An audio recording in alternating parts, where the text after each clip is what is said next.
기대하는 마음으로 오늘은 또 하나님 말씀을 통해서 어떤 은혜를 주실까 기대하는 마음으로 예배드리시기를 주의 이름으로 축복합니다. 자, 오늘은 어리석은 삶을 살지 말고 지혜로운 삶을 살라, 성경 말씀 그대로 제목을 정해봤습니다. 성경에서는 우리 인간들을 두 부류로 나누어요. 한 부류의 사람들은 어리석은 자들이고 또 한 부류의 사람들은 지혜로운 사람들입니다. 지혜로운 사람들. 성경에서 이제 어리석은 자라고 하나님이 책망하시는 대표적인 두 부류의 사람이 있어요. 어리석은 자. 첫째는 하나님이 없다고 하는 사람입니다. 어리석은 자예요. 시편 14편 1절 한번 읽어보겠습니다. 시작. 어리석은 자는 그 마음에 자기 스스로에게 이르기를 하나님이 없다, 그렇게 생각한다는 거예요. 하나님이 없다. 하나님이 분명히 살아계신데, 하나님이 이 우주와 그 안에 있는 만물과 인간과 이 모든 생명을 창조하신 분이잖아요. 하나님이 없으면 이게 어떻게 존재했겠어요? 하나님이 분명히 살아계신데 그 마음속에 이르기를 하나님이 없다, 그렇게 생각하고 사는 사람이 있어요. 그 사람은 하나님 어리석은 사람이라 합니다. 우리 지성사회를 보면은 이 무의식의 세계를 열어준 이 지금은 프로이드나 또는 물리학자 스티븐 호킹, 또 철학자 버트란트 러셀, 고생물학자 리차드 도킨스, 이런 사람들은 사람들이 천재라 그래요. 천재, 엄청나게 천재라고 얘기하는데 그 사람들은 다 무신론자예요. 하나님이 없다고 얘기하는 사람이에요. 사람들은 천재라고 하지만 그 사람들을 하나님이 뭐라 그래요? 어리석은 자라 그럽니다. 어리석은 자. 이 우주 만물을 창조하시고 자기 인간을 창조하시고 생명을 창조하신 그 하나님이 있는지 없는지도 모르는 그런 사람은 무지한 자예요. 무지한 자고 어리석은 자입니다. 두 번째 대표적인 어리석은 사람이 누구냐 하면은 돈을 최고의 가치로 여기고 사는 사람. 이 사람은 성경은 어리석은 사람이라 합니다. 대표적인 말씀이 누가복음 12장 16절 21절에 예수님의 그 설교, 비유 설교 중에 나오는 말씀이에요. 이 말씀 비유가 뭡니까? 어느 마을에 한 농부가 있었는데 부자예요. 농사를 져가지고 풍년이 들어가지고 곡식이 엄청나게, 지금으로 말하면 돈을 엄청나게 떼돈을 번 거죠. 그랬더니 보니까 창고가 작아, 이걸 다 넣기에는. 그랬더니 창고를 헐고 큰 창고를 짓고 거기다 딱 쌓아놓고 그걸 쳐다보니까 마음이 든든. 내 영혼아 평안할지어다. 나 이제 평생 벌어먹고 살 돈 있네. 그런 사람이에요. 그런 사람. 그런 사람. 세상 사람들은 능력 있는 사람이라는, 지혜로운 사람, 능력 있는 사람, 그렇게 얘기를 하지만은 오늘 하나님 뭐라 그러시냐면은 뭐라 그랬어요? 하나님은 이르시되 어리석은 자요, 그렇게 생각하고 사는 사람. 와, 통장에 돈도 많고 부동산도 많고 내 영혼아 평안하라. 그런 사람이 하나님, 이 어리석은 놈아, 어리석은 자예요. 왜 어리석은 자입니까, 여러분? 왜 하나님 어리석은 자라 그래요? 하나님께 대하여 부요하지 못한 자이기 때문이라고 말해요. 하나님 나라를 위해 아무것도 준비하지 않은 자, 그래서 하나님 나라에 축복할 수 없는 자이기 때문에 그 사람 어리석은 사람입니다. 잠깐 이 땅에 사는 동안, 그 100년도 안 되는 시간은 평안하게 살지 모르지만 영원히 없는 사람이에요. 그럼 지혜로운 사람은 누굽니까? 지혜로운 사람. 지혜로운 사람은, 성경에서 말하는 지혜로운 사람은 하나님을 경외하는 사람입니다. 모든 지혜의 근본은 하나님을 경외하는 거예요. 하나님 나라를 위해 자신의 이 땅의 삶을 준비하는 사람입니다. 그 사람이 지혜로운 사람이에요. 그래서 오늘 이제 여기에 대해서 말씀을 증거하려고 하는데, 이 말씀을 듣고 하나님께 책망받는 어리석은 자가 아니고 칭찬받는, 복받는 지혜로운 자가 되기를 주의 이름으로 축복합니다. 남은 인생을 우리가 이렇게 살아야 되겠어요. 자, 오늘 말씀을 보겠어요. 사도 바울 선생을 통하여 하나님이 두 부류로 나누십니다. 지혜로운 자와 지혜 없는 자. 15절 한번 읽어보겠습니다. 시작.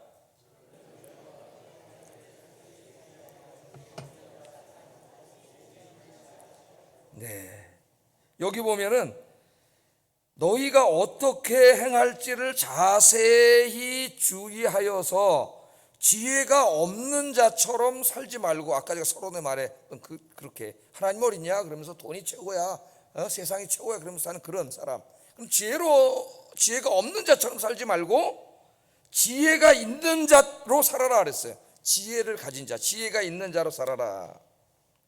여기 보면은 지혜가 없는 삶을 살 것인가 지혜로운 삶을 살 것인가, 이것을 가지고 어떻게 하라 그랬어요? 예? 곰곰이 생각해 보라 그랬죠. 곰곰이. 자, 여기 곰곰이 어떻게 행할지를 자세히 주의하여 행하라 하는 이 말은 내가 하나님의 자녀로서 어떻게 살아야 할 것인가를 주의 깊게 생각하고 행동하라는 말입니다. 주의 깊게. 삶의 다양한 부분들이 있잖아요. 어떤 일이든지 그 일을 직면했을 때 내가 하나님의 자녀로서 어떻게 살아야 할 것인가를 주의 깊게 생각하라 그랬어요. 되는 대로 살지 마시고, 이게 나한테 돈벌이가 많이 되는구나, 내게 유익이 되는구나, 나를 행복하게 해주는구나, 이렇게 막 해서 결정하지 말고 하나님이 기뻐하시는, 어떻게 사는 것이 하나님 기뻐하시는 것인가를 주의 깊게 생각해야 됩니다. 모든 일에. 그래서 지혜 없는 자처럼 하지 말고 지혜 있는 자로 살아라 그랬어요. 여기 행한다, 행하라는 말은 동사가 현재 시제입니다. 헬라어 성경의 현재 시제는 뭐라 그랬어요? 계속을 나타나다 그랬죠. 계속하는 행동이기 때문에 습관이라고 할 수가 있겠죠. 예? 그러니까 즉 내가 하나님의 자녀로서 어떻게 살아야 할 것인가를 주의 깊게 생각하는 것이 늘 그렇게 함으로써 몸에 배야 된다는 거예요. 삶에 몸에 배는 걸 뭐라 그래요? 습관이 되는 거죠. 습관. 그냥 기분 내키는 대로 돈 많이 되네, 그냥 이렇게 결정하는 게 아니라 모든 일에 있어서 항상 하나님의 뜻을 먼저 생각하는 것이 몸에 배는 삶을 살아. 몸에 밴 사람, 그게 습관이 된 그런 삶을 살라는 겁니다. 자, 그러면 여기서 지혜는 뭡니까? 지혜는 세상의 지혜가 아니고 하나님의 지혜입니다. 에베소서에서는 하나님의 지혜를 말하는데, 에베소서에서 말한 하나님의 지혜란 예수 그리스도의 십자가의 죽음을 통해서, 이제 잘 들으세요. 물론 한 문장으로 제가 말씀을 드리고 계속 설명을 할 거예요. 예수 그리스도의 십자가의 죽음을 통해서 온 세상을 구원하여, 여기까지 모르는 말이 없죠. 온 세상을 구원하여 하나님의 나라로 새롭게 창조하시는 하나님의 구원 계획이에요. 구원 계획. 하나님의 구원을 얘기할 때 우리가 이게 혼돈이 되어서는 안 됩니다. 하나님의 구원을 얘기할 때는 항상 첫째는 인간의 구원을 이야기하고 여기서 끝나지 않아요. 성경 두 번째는 하나님이 창조하신 모든 세계의 구원을 같이 이야기합니다. 특별히 로마서 8장에 보면은 인간만 고통당하는 게 아니죠. 인간만 죄와 죽음 속에서 신음하는 게 아니라 하나님의 모든 피조물들도 고통과 신음을 당하고 있다 그랬어요. 그래서 에베소서를 읽어봐도 로마서를 읽어봐도 하나님의 구원은 인간만의 구원이 아니에요. 인간 구원 그 중요하고, 두 번째는 하나님이 창조하신 이 우주와 저 해와 달과 별들과 그 안에 존재하는 만물과 이 지구상에 존재하는 인간 이외의 동물과 식물과 모든 피조물들을 하나님이 구원하실 것을 이야기합니다. 우리 이제 보수교회, 전통적인 교회는 너무 지나치게 하나님의 구원과 예수님의 십자가의 구원을 지나치게 인간의 영혼을 구원해서 그 사람 죽어서 천국 가게 하는, 여기다 이렇게 국한시켜 놨어요. 그러므로 이 온 우주를 새롭게 하시고 새롭게 창조하시는 하나님의 이 엄청난 우주론적인 계획이 많이 희석이 돼 버렸습니다. 그러다 보니까 교회의 사명, 성도의 사명도 많이 이렇게 축소된 거죠. 축소가 됐어요. 여기에 이 지혜가 있다는 것은 이처럼 온 세상을 구원하시고 새롭게 하시는 하나님의 계획을 알고 있다는 거예요. 알고 있다는 거고, 지혜가 없다는 것은 그것을 알지 못한다는 겁니다. 교회를 다녀도 알지 못할 수가 있어요. 성경을 모르면 몰라요. 자, 그러면 온 세상을 새롭게 창조하시는 하나님의 계획, 인간을 구원하고 또 온 세상을 새롭게 창조하시는 하나님의 구원 계획에 대해서는 어떻게 말씀하고 있는가? 에베소서 1장 10절에 이렇게 요약되어 있습니다. 한 말씀 속에 중요한 게 요약되어 있어요. 한번 읽어보겠습니다. 시작.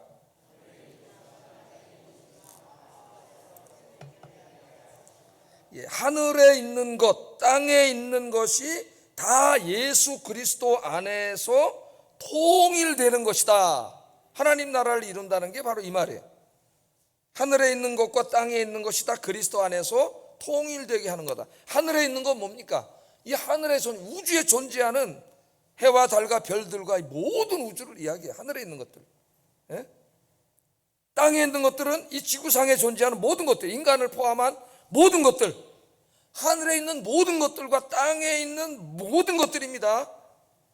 이것들이 다 예수 그리스도 안에 들어와서 통일되게 하는 것, 그게 하나님 나라예요. 하나님 나라. 그래도 어렵죠.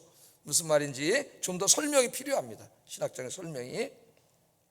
자, 어쨌든 예수 그리스도께서 십자가에서 죽으시고 부활하신 목적은 단지 한 개인의 영혼을 구원하기 위함만이 아니요, 물론 그것은 굉장히 중요한 목적이지만은 그것보다 더 크고 궁극적인 목적, 하나님 나라를 이 땅에 세우는 것, 그것이 있음을 성경은 이야기하고 있어요.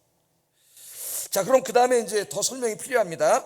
그럼 하늘에 있는 것과 땅에 있는 모든 것들이 우리말로 이제 통일되게 한다고 번역을 했는데, 통일되게 하는 것은 어떻게 되는 것이냐?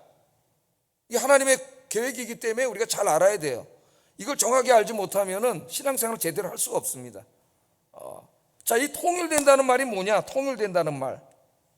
자, 이걸 좀 풀어서 설명할 필요가 있는데, 풀어서 설명하면 이 통일되게 한다는 것은 모든 피조물들, 하늘에 있는 것과 땅에 있는 모든 피조물들이 예수 그리스도 안에서 유니티를 이루어, 하나를 이루어, 예수 그리스도 안에서, 지금 예수 그리스도 밖에 있잖아요. 안 믿는 사람들에서.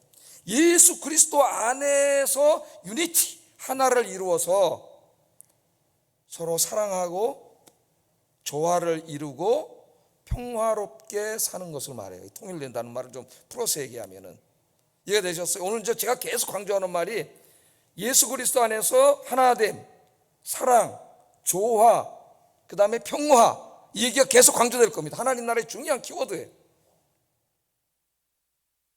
자, 그럼 한번 우리가 살고 있는 세상을 한번 생각해 보자고요. 과연 그렇게 돼 있는지, 우리 세상이. 지금 인간과 다른 피조물들이 사랑 안에서 하나 되어 있습니까? 유니티를 이루고 있습니까? 서로 사랑하고 있습니까? 서로 조화롭게 살고 있습니까? 평화를 유지하고 있습니까? 그렇지가 않다는 걸 우리가 잘 알고 있어요. 인간과 다른 피조물들이 사랑 안에서 하나 되지 못하고 서로에게 고통을 주면서 살고 있습니다. 인간은 환경과 동물들에게 고통을 주고 있고, 동물들과 다른 피조물들은 인간들에게 고통을 주고 있어요. 서로 고통을 주고 있습니다. 예를 들면은 인간은 개발이라는 미명하에 자연을 훼손하고 환경을 오염시키고 동물들을 학대합니다. 그래서 하나님의 피조물들이 인간의 죄성 때문에 고통을 당하고 있다고 로마서 8장에서 이야기하고 있어요. 예? 우리 인간만 고통을 당하는 게 아니라 저기 있는 은행나무도 고통을 당하고 있어요. 차들이 지나다니면서 매연가스를 하도 뿜어대가지고 그 독가스를 다 맨날 마시고 있고, 또 지나가다 어떤 발로 한 대 차면은 감각기관이 없어서 말은 못해서 그렇지, 왜 차 이놈아! 예? 감각기관이 없어서 말만 못하는 거지. 아파요. 아파 막 꺾으면. 예?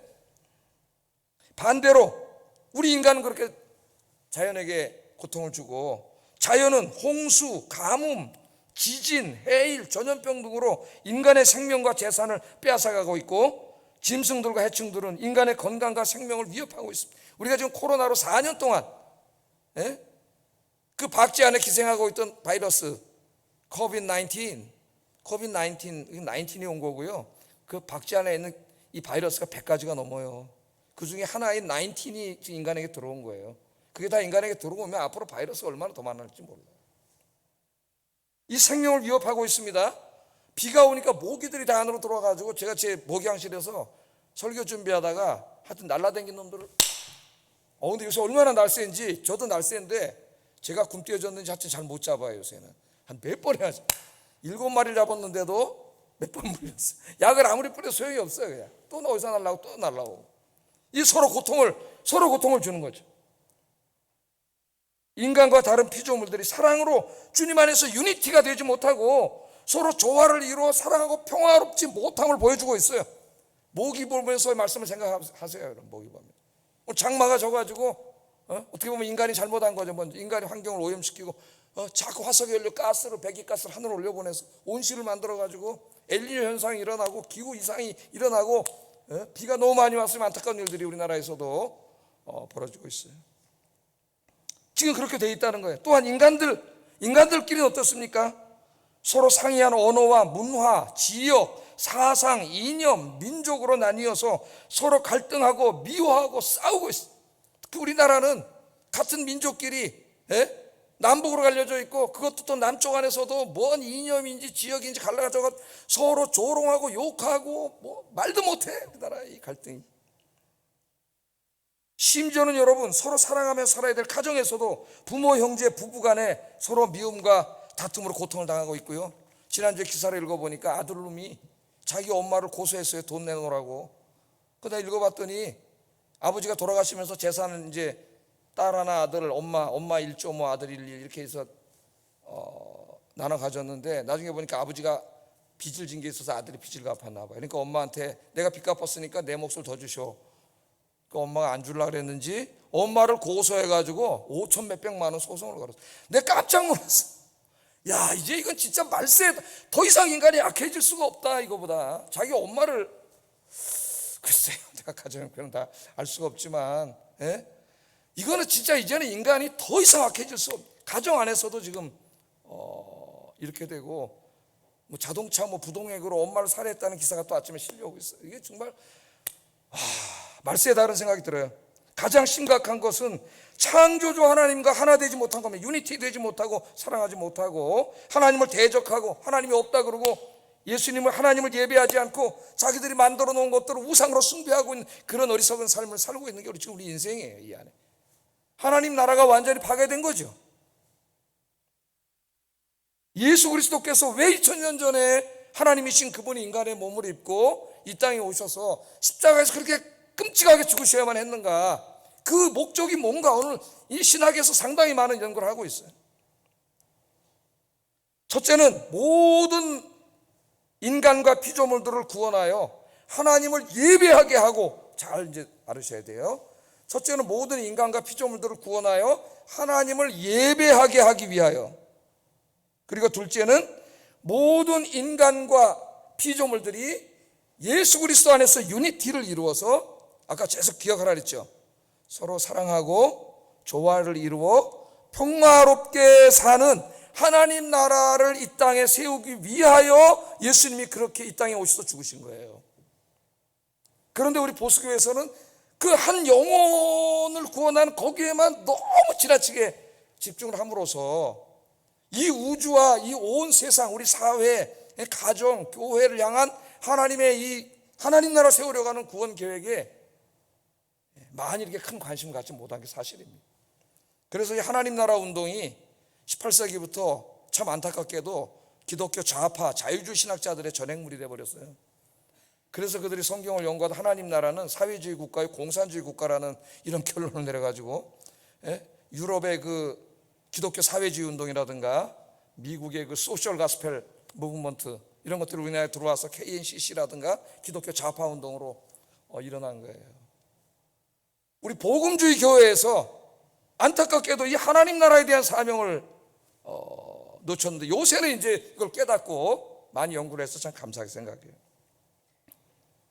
자, 그럼 정리해 봅시다. 예수님께서 십자가에서 죽으시고 부활하신 그 이유는 단지 한 개인의 영혼만을 구원하여 천국 가게 하기 위함이 아닙니다. 그것은 굉장히 중요한 목적이면 틀림없지만은 그것보다 더 크고 궁극적인 목적이 있어요. 그것은 인간의 죄 때문에 다 망가져버린 이 우주와 이 지구와 모든 피조물들을 다 치유하여 구원하기 위함이라는 거, 이걸 알아야 돼요. 그래서 기독교의 구원론은 한 개인의 영혼에게 국한되는 좁은 게 아니고 이 우주의 구원인 이 우주론적인 거예요.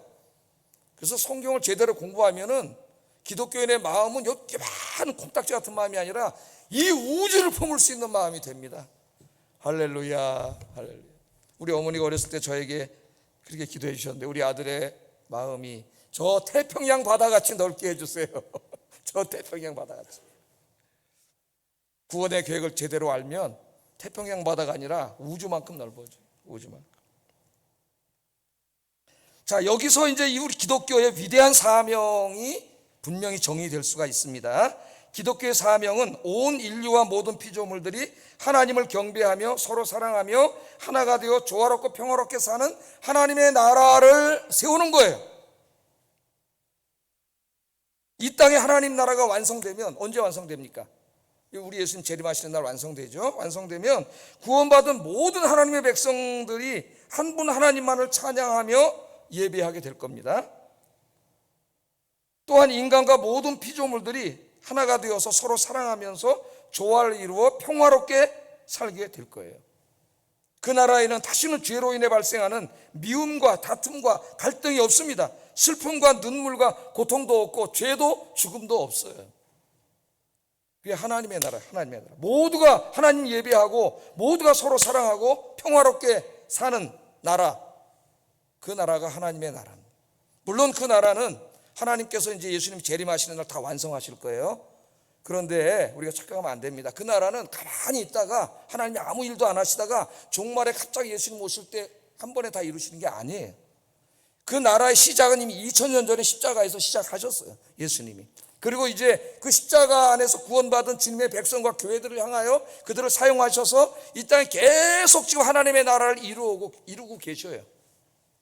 그래서 교회와 성도들의 사명은 그 주님의 손과 발이 돼서 이 땅에 하나님 나라를 세우는 일에 헌신하는 거예요.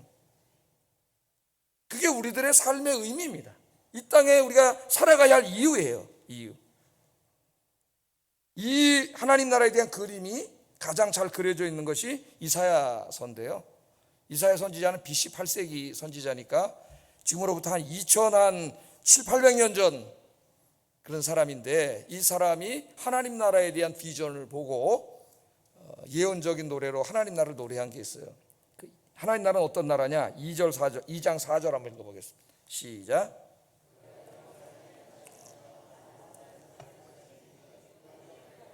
보습을 만들고 그들의 창을 쳐서 낫을 만들 것이며 이 나라와 저 나라가 다시는 칼을 들고 서로 치지 아니하며 다시는 전쟁을 연습하지 아니하리라. 이사야가 살던 시대는 여러분 잘 알고 있지만 BC 8세기에 전쟁이 맨날 일어나는 사회, 아수르 군대가 맨날 쳐들어와서 전쟁 때문에 살 수가 없는 그런 때예요. 지금 우크라이나 같은 그런 상황이라고 보면 되겠어요. 그런 전쟁이 만연한 곳에서 폭력과 간음과 그 성폭력 이런 것들이 만연한 곳, 살인과 약탈과 이런 것이 만연한 곳에서 이사야가 지금은 이 땅이 비록 이렇지만은 이 땅에 하나님 나라가 이루어질 걸 바라보고 있습니다. 그러니까 기독교는 항상 소망의 종교예요. 그 하나님의 나라는 어떤 나라예요? 모든 칼, 창, 전쟁할 때 쓰던, 사람 죽일 때 쓰던 이런 무기들을 다 녹여가지고 농기구를 만들잖아요. 뭐를 만들어요? 낫을 만들고, 이 농기구를 만들어. 전쟁을 연습할 필요가 없어요. 그 나라는 절대적인 평화의 나라. 다시는 전쟁이 없어요. 모두가 평화롭게 조화롭게 살아가며 사는 나라, 하나님 나라. 그 다음에 이사야 11장 6절 9절, 이건 유명한 말씀이죠. 한번 읽어보겠습니다. 시작. 표범이 어린 염소와 함께 누우며 송아지와 어린 사자와 살찐 짐승이 함께 있어 어린아이에게 끌리며 암소와 곰이 함께 먹으며 그것들의 새끼가 함께 엎드러지며 사자가 소처럼 풀을 먹을 것이며 젖 먹는 아이가 독사의 구멍에 장난하며 젖된 어린아이가 독사의 굴에 손을 놓을 것이라. 내 거룩한 산 모든 곳에서 해됨도 없고 상함도 없을 것이니 이는 물이 바다를 덮은 같이 여호와를 아는 지식이 온 세상에 충만할 것임이니라. 얼마나 가슴 벅찬 이야기입니다. 지금 하나님을 아는 지식이 충만하지 않죠. 하나님 없다 그래요, 사람. 하나님을 아는 지식이 충만해요. 이리와 어린 양이 지금은 함께 놀 수 없습니다. 왜냐하면 이리가 잡아먹어요. 그런데 하나님 나라가 임하면 이리와 어린 양이 함께 살아요. 함께 살아. 표범과 어린 염소가 지금은 함께 누울 수 없습니다. 왜? 표범이 잡아먹어요. 그런데 하나님 나라가 오면 표범과 염소가 함께 눕고 함께 살아요. 송아지와 사자가 함께 살아요. 어린아이가 독사와 함께 살고 독사굴에 손 집어넣고 장난쳐도 물지 않아요. 하나님의 나라는 그 누구도 해함이 없다 그랬어요. 해함이 없다. 모든 이 자연과 우주가 다 회복돼서 서로 오늘 중요한 게 있다 그랬죠. 사랑하고 조화롭고 평화롭게 살고 있는 그림을 보고 있습니다. 미국의 마틴 루터킹 목사님은 이 비전을 평생 가슴에 품고 살았어요. 그래서 흑인 인권운동을 했는데 이 하나님 나라, 모두가 서로 해하지 않고 사랑하면서 조화를 이루고 평화롭게 사는 나라를 미국 땅에 이루고 싶었어요. 그런데 그 당시에 미국에서는 백인들이 흑인들을 같은 하나님의 백성인데도 짐승처럼 취급을 하지 않습니까? 그래서 이 하나님의 나라에 대한 비전을 가슴에 품고 언젠가는 미국 사회에 하나님 나라가 이루어져서 백인들과 흑인들이 서로 싸우지 않고 다투지 않고 미워하지 않고 갈등하지 않고 우리 자식들, 흑인의 자식들이나 백인의 자식들이 같이 공립학교 다니고 같은 버스를 타고 같은 레스토랑에 다니고 그런 나라가 이루어지는, 하나님 나라가 이루어지는 꿈을 가슴에 품고 평생을 살면서 운동했던 사람이 마틴 루터 킹 목사님이에요.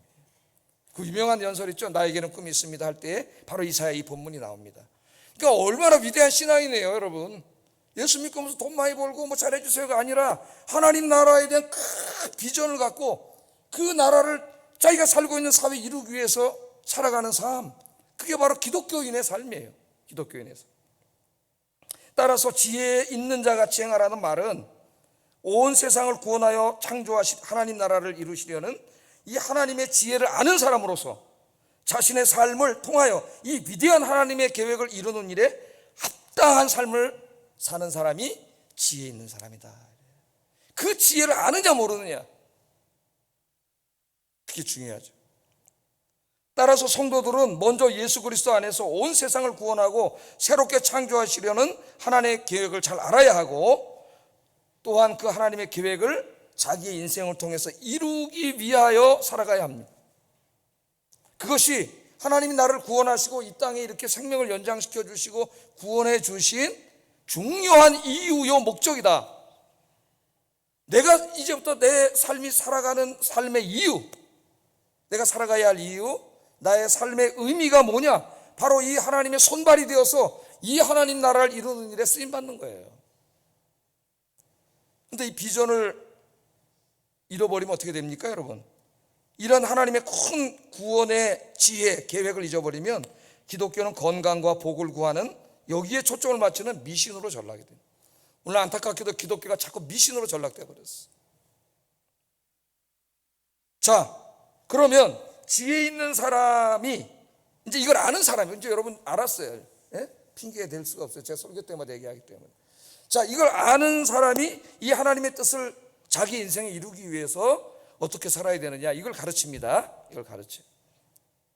자, 첫째, 두 가지를 강조하는데, 첫째는 세월을 아끼라 그래요. 세월을 아끼라. 16절에 보면 세월을 아끼라 때가 악하니라. 세월을 아끼라 때가 악하니라.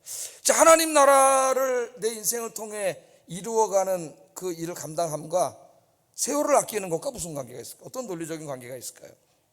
세월을 아끼라는 말은 직역하면은 시간을 살아, 그 말. 시간은 금이다 그랬잖아요. 예? 귀하잖아. 시간을 살아. 시간을 사라는 말은 중요한 일을 하기 위해 의도적으로 그 시간을 따로 떼어두라 그 말이에요. 확보해 두라 그 말이에요. 그러니까 예를 들면은 여러분들 이제 만약에 정말 처녀 총각 때 한번 생각을 해보세요. 내가 짝사랑하던 사람이 있는데 그냥 맨날 혼자 그냥 그저 속만 태우고 있지 그러면서 맨날 쳐다보고 있는데, 말도 못하고 있는데 숙맥이라서 어느 날 그 사람이 오늘 저녁 시간 있으세요? 저녁 같이 하실래요? 이렇게 얘기했다 한번 생각해 보세요. 그럼 어떻게 되겠어요, 여러분? 오늘 뭐 이 일도 해야 되고 저 일도 해야 되고 뭐 저쪽 뭐 동창도 만나야 되는 계획이 아무리 많다 할지라도 그 사람이 어떻게 하겠습니까? 자기 혼자 속만 태우던 그분이 식사하지 않은데 다 그냥 어떻게 하겠어요? 취소하겠죠. 다 취소하고 열일을 제쳐놓고 가서 만나지 않겠습니까, 여러분? 오늘 여기에 세월을 아끼라는 의미가 바로 그런 의미예요. 정말 중요한 일, 소중히 여기는 일을 위해서 다른 모든 시간들을 어떻게 제쳐놓고 시간을 확보해 두는 겁니다. 그 사람을 만날 시간을 확보해 두는 거예요. 그 일을 할 시간을 확보해 두는 게 이게 바로 세월을 아끼라 이 말이에요. 세월을 아끼라. 자, 하나님께서는 우리 모두에게 동일하게 24시간 주셨습니다. 어떤 사람 25시간 주셔가지고 시간이 남아서 와서 이 무더운 여름에 봉사하는 게 아니에요. 똑같이 24시간 주셨어요. 이 중에서 잠자고 씻고 밥 먹는 시간 제외하면은 대략 한 15시간 정도 우리가 활용할 수 있습니다, 하루에. 이 중에서 8시간에서 9시간은 직장에서 일을 해야 됩니다. 오가는 길 빼면은 몇 시간 안 남아요. 중요한 것은 이 시간을 어디에다 사용할 것인가. 이게 중요합니다. 현대인들은 매우 바쁩니다. 할 일도 많고 만나야 할 사람도 많습니다. 살다 보면 중요한 일들이 있고 중요하지 않지만 우리를 바쁘게 하는 일들이 있습니다. 그러므로 시간을 절약하여 하나님을 위해서 사용하기 위해서는 우리는 시간의 사용의 우선순위를 반드시 정해야 돼요. 기독교는 우선순위. 아까 그 사람처럼 내가 너무나 짝사랑하고 있던 그 사람이 오늘 저녁에 식사하자 그러면 그게 내 시간 최고 우선순위가 될 거 아니에요. 다른 거 안 해도 그 시간은 가서 만날 거 아닙니까? 시간의 우선순위를 정해야 돼요. 하나님의 자녀들에게 있어서 가장 중요한 시간은 하나님과 만나는 시간입니다. 그러므로 하나님의 자녀들은 시간표를 짤 때 우선 예배 시간, 기도 시간, 성경 묵상 시간을 따로 떼놔야 돼요. 세월을 아껴야 돼요. 다음으로 전도할 시간, 교회 와서 봉사할 시간을 떼놓아야 합니다. 그리고 나머지 시간을 가지고 우선순위에 따라 시간을 정해야 합니다. 여러분 인생을 낭비하지 마시기를 주의 이름으로 축복합니다. 인생은 짧습니다. 금방 지나갑니다. 그리고 지나간 시간은 결코 돌아오지 않습니다. 때문에 한 시간 한 시간은 매우 소중한 시간. 우리가 살아있는 이 시간 한 시간 한 시간은 하나님이 우리에게 주신 기회의 시간이에요. 이 시간을 게을르거나 헛된 일에 낭비해서 없애버리는 사람은 하나님이 주신 그 귀한 기회를 사장시켜버리는 사람이에요. 오늘 집에 돌아가셔서 지난 한 주간 동안 여러분의 스케줄을 한번 점검해 보세요. 한 달치도 좋습니다. 잠자는 시간, 직장에서 일하는 시간을 제외하고 내가 무엇을 하는데 가장 많은 시간을 보냈는지를 한번 점검해 보세요. 하나님을 위해서는 어느 정도의 시간을 사용했는지 한번 점검해 보세요. 우리는 시간의 주인이 아닙니다, 여러분. 시간은 하나님이 창조하신 거예요. 시간의 주인은 하나님이세요. 우리 새벽기도 때 민수기 28장에서 하나님이 시간의 거룩, 하나님이 허락하신 인생의 시간을 거룩하게 보내라고 하는 것을 공부했습니다. 민수기 2장에서 3장까지는 하나님이 살게 하신 공간의 거룩. 그래서 민수기는 공간의 거룩과 시간의 거룩에 대해서 가르쳐요.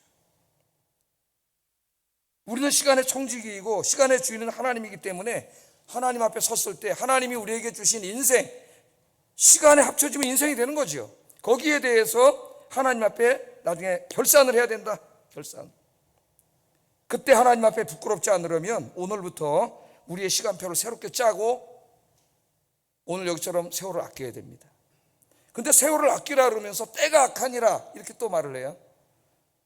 세월을 아끼는 것과 때가 악한 것은 또 어떤 논리적인 관계가 있습니까, 여러분? 악하다 이 말은 하나님을 거역하고 있는 세상의 어두운 상태를 의미합니다. 영적으로, 도덕적으로, 인간적으로, 문화적으로 악해져 있는 상태, 그게 때가 악하다예요. 때가 악하다. 우리가 살고 있는 시대는 죄악으로 가득한 시대입니다. 사탄은 세상의 온갖 화려한 것들로 타락한 인간의 육신의 탐욕과 정욕을 자극하여 우리의 인생을 낭비하게 합니다. 하나님이 원래의 목적에 사용하라고 주신 시간을 엉뚱한 데 사용하게 만드는 거죠. 하나님을 위해서가 아니라 사탄 자기 자신을 위해서 쓰도록 그렇게 만들고 있어요. 지금 이게 영적인 싸움입니다. 현대인들의 시간을 제일 많이 뺏어가는 것, TV, 컴퓨터, 스마트폰, 뭐 더 있겠죠, 등등. 가장 대표적인 것이 스마트폰인 것 같아요. 어떤 기사를 보니까 한국 사람들의 하루 평균 스마트폰 사용 시간이 3시간 40분이라고 합니다. 이걸 별거 다 합니다. 전화만 하는 게 아니에요. 문자, 뭐 카톡, 그 다음에 영화도 보고 뭐 하여튼 이걸 다 하죠. 은행까지 싹 다 처리합니다. 스마트폰. 하루에 4시간 정도를 스마트폰 하는데 사용한다고 하는데 이 심각한 문제예요. 마귀는 스마트폰에다 사람들을 꽁꽁 묶어놓고 기도할 시간, 성경 말씀 읽을 시간, 전도가 봉사할 시간을 다 뺏어가는 거죠. 스마트폰 외에도 사탄은 우리 인간의 육신의 정욕을 자극할 수 있는 수많은 것들을 항상 우리 주변에 만들어 놓고 그것들을 이용해서 우리의 관심을 하나님으로부터 멀어지게 하고 세상으로 향하게 하여 우리 인생을 헛된 일들에 탐닉하도록 만듭니다. 그래서 어떤 기독교 심리학자는 중독이 뭐냐? 중독이 하나님을 위하여 우리 모든 일들을 바쳐야 될 그것을 세상 일에 빠지게 해서 세상 일에 중독되게 만들어버립니다. 중독되면 헤어나올 수가 없어요, 여러분. 예? 아편에 중독되어 보세요. 헤어나올 수가 없어요, 스스로 힘으로. 거기 중독시켜버리는 거예요. 중독. 그게 중독의 영적인 의미입니다, 여러분. 우리는 하나님의 은혜로 구원받았습니다. 우리는 사탄의 죄와 죽음의 통치에서 구원받아 하나님의 통치를 받는 이제 하나님의 백성이 되었습니다. 우리들은 하나님의 뜻을 아는 지혜로운 사람으로서 세월을 아껴서 하나님의 뜻을 이 땅에 이루어가는 일에 이제 우리의 시간들을 사용해야 됩니다. 그러나 공중의 권세 잡은 사탄은 기회만 있으면 택하신 백성들까지도 쓰러뜨리려고 눈에 혈안이 되어 있는데, 베드로 사도는 배고파 우는 사자가 먹이를 찾는 것처럼 사탄이 그렇게 먹이를 찾는다 했습니다. 이 말을 그냥 가볍게 들으면 안 돼요. 배고파 우는 사자는 먹잇감을 놓으면 절대 놓치지 않습니다. 그런데 우리 눈에 보이지 않지만 지금 이 어둠의 권세자, 사탄보다 몇십 배 더 사악하고 악한 이 어둠의 권세자가 먹잇감을 찾아다니고 있다는 걸 알고 있어야 돼요. 거기에 콱 물리면 큰일 납니다. 우리는 지금 영적으로 치열한 전쟁 중에 있어요. 이제 에베소 6장에 가면은 그 영적인 전쟁에 대해서 이야기를 해요. 우리의 대적자의 마귀가 보이지 않는 곳에서 우리의 마음과 이성, 감정의 역사에서 우리의 이 탐욕과 정욕을 자극해가지고 헛된 곳에 우리 인생을 다 낭비하게 만들고 있습니다. 지금. 그러므로 우리는 정신을 바짝 차려야 된다. 이제 정신 어떻게 하자고요? 바짝 차려야 돼. 바짝. 마귀의 유혹에 넘어가서 세상을 탐닉하는데 우리의 인생을 모두 낭비하면 안 됩니다. 그렇게 하면 우리는 하나님에게 순종하는 사람이 아니라 마귀에게 순종하는 사람이 되는 거예요. 오늘부터 이제 여러분 집에 가셔가지고 인생의 시간표를 새로 짜보세요. 우선순위를 정하세요. 우선순위를. 그래서 하나님 기뻐하시는 시간을 보내기를 주의 이름으로 축복합니다. 자, 두 번째, 그렇게 시간을 확보해둬야 돼. 일단은 미리 시간을 확보해둬야 돼요. 그렇지 않으면 마귀가 다 뺏어가요. 중독이라는 걸 통해서. 그 시간을 확보해 둔 다음에 그 시간을 하나님의 뜻에 합당하게 살아야 되겠죠. 17절 읽어보겠습니다. 시작.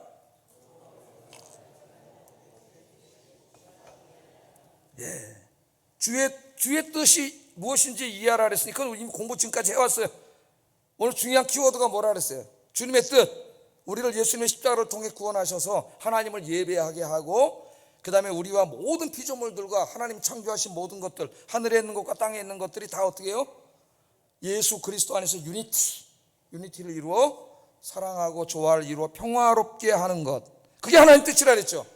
그리고 지금 우리 인간의 삶이 그렇지 못하다는 것을, 이 세상이 그렇지 못하다는 것을 제가 말씀했습니다. 지금까지. 자, 이 말씀을 이제 우리가 실천을 해야 돼. 실천을 해야 됩니다. 어떻게 실천할 것인가? 에베소서 5장 18절에서 6장 9절까지를 읽어보면 그 다음이에요. 계속 하나님의 자녀들이 하나님 나라를 이루기 위하여 가정에서, 교회에서, 세상에서 어떻게 살아야 하는가를 가르치고 있습니다. 하나님의 자녀들은 하나님의 나라를 창조하기 위하여 어떤 가정을 만들어야 하는가, 배우자를 어떻게 대해야 되는가, 부모님께 어떻게 효도를 다해야 되는가, 자녀들은 어떻게 양육해야 되는가 설명이 나와 있어요. 교회 생활, 신앙생활은 어떻게 해야 하는가, 전도는 어떻게 해야 되는가, 교회에서는 어떻게 말하고 행동해야 되는가, 하나님이 다 가르쳤습니다. 직장, 학교, 시장에서는 어떻게 해야 되는가, 여가 생활은 어떻게 해야 되는가, 정치활동, 경제활동, 문화생활은 어떻게 해야 되는가, 하나님께서 선물로 주신 이 아름다운 자연 환경에 대한 환경적 책임은 어떻게 감당해야 되는가. 우리가 환경까지, 자연 환경까지는 잘 생각을 안 하는데, 저희 어머님 살아계실 때 하루는 은혜 받고 오셔가지고 설거지 하는데 세제 쓰고 뭐 이런 데부터 변화가 생기시더라고요. 머리 감는데 샴푸 쓰는 것부터. 저에게 설명을 해주시더라고요. 목사님이 우리의 중요한 사명이 환경을 보존하는 데 있다고 설교를 하셔서 그 말씀을 이제 가정에 와서 주부로서 그 일부터 설거지하는 것부터 실천하려고 하시는 거예요. 위대한 설교가였고 위대한 신앙인이었다, 저는 그렇게 생각을 합니다. 이 책임을 어떻게 감당할 것인가? 굉장히 많고 넓은 분야가 있겠죠. 이 짧은 시간에 이 문제를 다 다룰 수는 없습니다. 그래서 저는 오늘 여러분들이 이 모든 삶의 부분에서 말하고 행동할 때 그 모든 것들을 담아낼 하나의 원리, 성경도 원리를 가르쳐요. 그 수천 가지 그 하나하나 일일이 다 말할 수는 없어요. 원리가 중요하지. 원리. 그 원리가 뭐냐면 십자가예요. 십자가. 예수님의 십자가의 삶을 사는 겁니다. 십자가는 구원론적인 의미도 있지만은 성경에서는 우리 그리스도인들이 어떻게 살아가야 하는가는 삶의 원리로서의 십자가를 많이 가르쳐요. 예수님의 십자가가 우리에게 보여주는 첫 번째 삶의 원리는 소명의식을 갖고 살자는 겁니다. 소명의식. 예수님의 십자가의 죽음이 뭐예요? 예수님이 이 땅에 오시면서부터 자신이 이 땅에 왜 태어났으며 무엇을 위해서 살다가 어떻게 죽어야 하는가를 다 알고 있었어요. 자신이 이 땅에 태어난 것은 이 세상을 구원하고 그죠? 십자가에서 죽음으로 이 세상을 구원하는 것이라는 걸 알고 있었습니다. 그 하나님이 자기를 이 땅에 보내신 이유와 목적을 분명히 마음속에 품는 것, 그 이유와 목적, 그게 소명이에요. 소명. 하나님의 부르심, 소명의식. 마찬가지로 하나님께서는 이 땅에 하나님의 나라를 이루는 일에 쓰시려고 저와 여러분을 부르셨습니다. 우리는 전공이 다르고 재능이 다르고 직장도 다르고 성도 다릅니다. 그러나 우리 모두가 하나님의 나라를 세우는 일에 부름받은 사람들이라고 하는 이 소명의식을 가지고 살아야 돼요. 가정에서, 교회에서, 세상에서, 저 자연 환경을 통해서도 이 모든 것들을 조화롭게 주님 안에서 하나 되게 하고 평화롭게 하기 위해서 하나님이 나를 부르셨다고 하는 이 소명의식, 이걸 갖고 사는 게 중요합니다. 그래서 제가 옛날에 한번 나태주 시인의 짧은 시를 하나 읽어드린 적이 있는데, 소명의식에 관한 시예요. 마당을 쓸었습니다. 지구 한 모퉁이가 깨끗해졌습니다. 마당을 쓰는데 아유 더러워, 오늘 또 마당 쓰네, 여기 또 낙엽이 있네, 왜 자꾸 바람은 부는 거예요. 그럼 그 마당 쓰는 게 얼마나 힘들겠어요. 아무 의미가 없고. 그러나 마당을 쓸면서 하나님이 창조하신 이 지구의 한 모퉁이를 내가 지금 깨끗하게 했구나, 그런 그 마당 쓰는 게 엄청난 의미가 되는 거예요. 예? 의미가. 또 꽃 한 송이 피었습니다. 지구 한 모퉁이가 아름다워졌습니다. 우리 저기 나가면 우리 권사님이, 박 권사님이 호박을 심어가지고 호박꽃이 이쁘게 피었어요. 누가 호박꽃으로 못생겼다고 했던가, 아름다운 꽃이. 꽃 한 송이를 심고 가꾸고 꽃꽂이를 하면서 힘든 일을 왜 자꾸 하지가 아니라 내가 하나님이 창조하신 지구의 한 모퉁이를 이렇게 아름답게 했습니다. 그럼 이 일에 얼마나 의미가 있겠냐. 예? 여러분 집에서 밥을 할 때에도 우리 주부들이 또 밥 해야 돼, 이것도 설거지 이러지 말고 하나님, 내가 밥을 맛있게 해서 오늘 하나님 나라를 이루러 세상에 나가 내 자녀들과 내 남편 그냥 영육간에 건강하게 만들었습니다. 그러고 밥을 하면 얼마나 이 소명의식이 생기겠어요. 그게 소명의식이에요. 교회에서도 교회가 바로 서로 사랑하고 주님 안에 유니티를 이루어 사랑하고 조화롭고 평화롭게 사는 하나님 나라 공동체를 이루어야 되죠. 세상에 보여줘야 돼요. 그것을 만들러 교회를 그렇게 하라고 나를 아이언교회로 부르셨다고 하는 소명의식을 갖고 산다고 생각해 보세요. 여러분 교회에서 어떻게 행동하겠는지. 험담하겠습니까? 뒷담화하겠습니까? 남을 욕하겠습니까? 성질 내겠습니까? 소리를 높이겠습니까? 이 나라를 사랑하고 평화롭고 조화로운 하나님 나라로 만드는 일에 나를 쓰시려고 이곳으로 불렀다는 소명의식을 갖고 사는데 그렇게 할 수가 없는 거예요. 이 소명의식을 갖는 게 중요하고요. 이제 마지막 두 번째는 그 소명의식 속에서 십자가의 삶을 살아내는 겁니다. 십자가의 삶은 사랑과 희생의 삶이죠. 이 십자가로 사도 바울은 구원도 설명하지만 우리의 삶에 대해서 설명한다 그랬죠. 빌립보서 2장 말씀 한번 읽어보겠습니다. 너희 안에 이 마음을 품으라고 그리스도 예수의 마음이니 그는 근본 하나님의 본체시나 하나님과 동등됨을 취할 것으로 여기지 아니하시고 오히려 자기를 비워 종의 형체를 가지사 사람들과 같이 되셨고 사람의 모양으로 나타나서 자기를 낮추시고 죽기까지 복종하셨으니 그 십자가에서 죽으십니다. 하나님께서, 예수님께서 이 땅에 하나님 나라, 이 세상을 구원하여 하나님 나라 이루기 위해서 하신 일이 뭐예요? 십자가에서 자신을 준 거예요. 자신의 생명을 준 거예요. 더 궁극적으로 말하면 하나님이신 그분이 이 인간의 피조물의 불편한 몸을 입고 이 땅에 오셔서 저 수치와 치욕과 고통의 십자가에서 죽으심으로 이 구원을 이루고 하나님 나라를 이루는 거예요. 그래서 오늘 사도 바울은 교회 안에 하나님 나라를 이루기 위해서 그리스도인들이 바르고 십자가를 져야 된다고 얘기하는 거예요. 그건 뭐예요? 큰 십자가를 내가 지는 게 아니라 바로 낮아지심과 자기 희생과 자기의 생명을 줌의 사랑과 겸손의 삶을 실천하는 거죠. 여러분이 가정에서 그렇게 살아보세요. 가정이 천국 됩니다. 하나님 나라가 돼요. 여러분 교회 와서 이렇게 살아보세요. 우리 교회가 여기가 하나님 나라가 돼서 동네 사람 다 올 거예요. 하나님 나라. 여러분 직장에 나가서 그렇게 한번 살아보세요. 여러분 직장에 하나님 나라가 이루어지고 이 사회에서 여러분이 그렇게 살아보세요. 사랑하고 조화를 이루고 평화롭게 살아보세요. 이 땅에 증오와 미움이 사라질 겁니다. 제가 시 하나 읽어드리고 설교 마치겠습니다. 어떤 분이 이러한 삶에 대해서 이렇게 시를 썼는데 너무 잘 썼더라고요.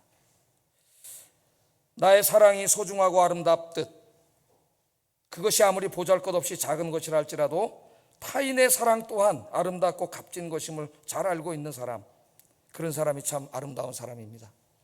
나의 자유가 중요하듯이 남의 자유도 똑같이 존중해 주는 사람, 그런 사람이 참 아름다운 사람입니다. 남이 실수를 저질렀을 때 자기 자신이 실수를 저질렀을 때의 기억을 떠올리며 그 실수를 감싸 안는 사람, 그런 사람이 참 아름다운 사람입니다. 남이 나의 생각과 관점에서 맞지 않는다고 해서 그것을 옳지 않은 일이라 단정짓지 않는 사람, 그런 사람이 참 아름다운 사람입니다. 잘못을 저질렀을 때 너 때문이야 라는 변명이 아니라 내 탓이야 라며 멋쩍은 미소를 지을 줄 아는 사람, 그런 사람이 참 아름다운 사람입니다. 기나긴 인생길의 결승점에 1등으로 도달하기 위해 다른 사람을 억누르기보다는 비록 조금 더디 갈지라도 힘들어하는 이의 손을 잡아주며 함께 갈 수 있는 사람, 그런 사람이 참 아름다운 사람입니다. 받은 것들을 기억하기보다는 늘 못 따준 것을 아쉬워하는 사람, 그런 사람이 참 아름다운 사람입니다. 그게 십자가를 지고 사는 삶이에요. 기도하겠습니다. 눈 감고 기도하겠습니다. 세 가지 기도 제목을 가지고 기도합니다. 인간과 피조물들을 구원하여 그들이 하나님을 경배하고 서로 사랑하며 조화를 이루어 평화롭게 살게 하려는 하나님의 구원 계획을 늘 묵상하지 않으면 잊어버려요. 늘 묵상하게 하소서. 두 번째, 나의 인생의 남은 시간들을 세상의 헛된 일에 빼앗기지 않고 시간을 아껴서 하나님의 계획을 이루는 일에 사용하게 하소서. 세 번째, 하나님이 이 일에 나를 부르셨다고 하는 분명한 소명의식을 갖고 살게 하시고 가정과 사회와 교회에서 십자가의 사랑을 실천하는 삶을 살게 하소서. 기도하겠습니다. 사랑하신 아버지 하나님, 감사합니다. 오늘 이 귀한 말씀을 통하여 우리 그리스도인들이 어떻게 살아야 되는지를, 남은 인생을 어떻게 살아야 되는지를 가르쳐 주신 것 생각할 때 하나님 진심으로 감사합니다. 오늘 하나님은 어리석은 자, 하나님의 지혜를 알지 못하는 자, 그런 자 인생을 살지 말라고 하셨고, 하나님의 지혜를 아는 자로서 하나님의 구원 계획과 이 땅에 하나님 나라를 세우려는 그 놀라운 우주론적인 하나님의 계획을 아는 자로서 그 하나님 나라를 이 땅에 이루는 일에 헌신하는 삶을 살라고 오늘 귀한 말씀을 통해 저에게 깨닫게 해주신 것 감사합니다. 그러기 위해서는 우리는 시간을 아껴야 합니다. 내 인생의 시간들을 따로 우선 떼어놓아야 합니다. 이 일을 감당하는 일에 내 인생의 시간에 최우선에 두게 하시고 내 시간표를 새롭게 짜게 하여 주시옵소서. 뿐만 아니라 내가 있는 곳, 가정이나 교회든 직장이든 사회든 어디에서든지 주님의 십자가를 지는 삶, 자기 희생과 겸손과 그리고 자기를 주님의 사랑을 실천하는 삶을 살아가는 저희들이 되게 하여 주시옵소서. 예수님 이름으로 기도드립니다. 아멘.